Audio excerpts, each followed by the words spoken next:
This is the story of the woman at the well, a story of redemption, transformation, and the living water. The setting takes us to a dusty road leading into the heart of Samaria, where the sun blazes relentlessly in the sky. The air is heavy, and the vibrant chatter of the people has fled to whispers as the hour grows hotter. Why, though? This was a time when people avoided hard labor, especially something as grueling as carrying water. But one woman, a Samaritan, walks alone, courage heavy in her steps, and carries her clay jar towards an ancient well known to her people as Jacob's well. An outcast in her own village, she moved through life carrying not only jars of water, but also the burden of the sidelong glances, gossipy whispers, and outright disdain of those who judged her for her past and life choices. Today, she expects another solitary journey, just like every other hot midday. But today, she is not alone. As she approaches, she notices a man seated by the well. He isn't a Samaritan. In fact, he is clearly a Jew. At that time, Jews and Samaritans had a long-standing enmity, a hostility rooted in generations of distrust and disagreement.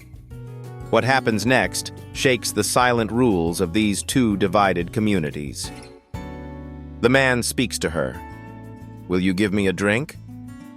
Jesus' question seems simple, but to this woman, it is startling.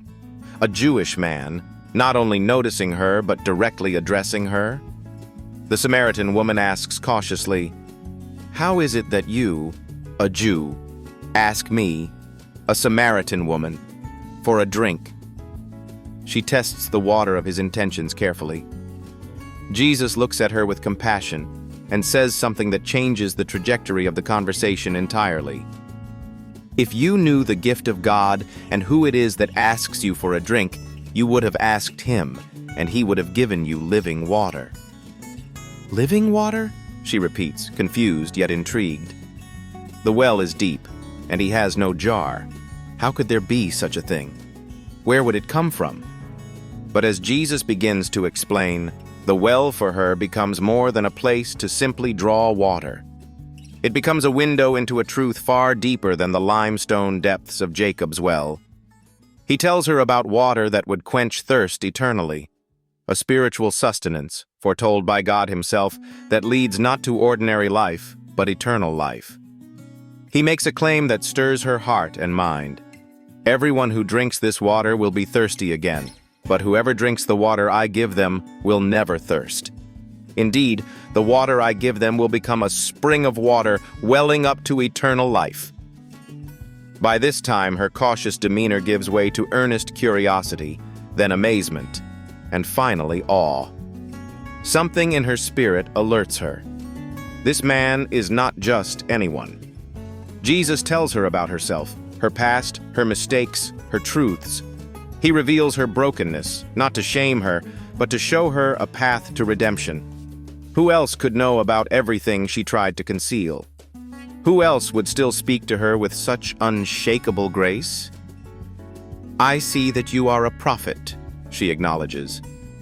But when Jesus proclaims, "I am he, the one speaking to you," a revelation blooms in her soul. The man seated near the well is the long-awaited Messiah. At this moment, her jar sits abandoned as she runs back into the village, not her usual lonely walk, but a rapid and joyous sprint.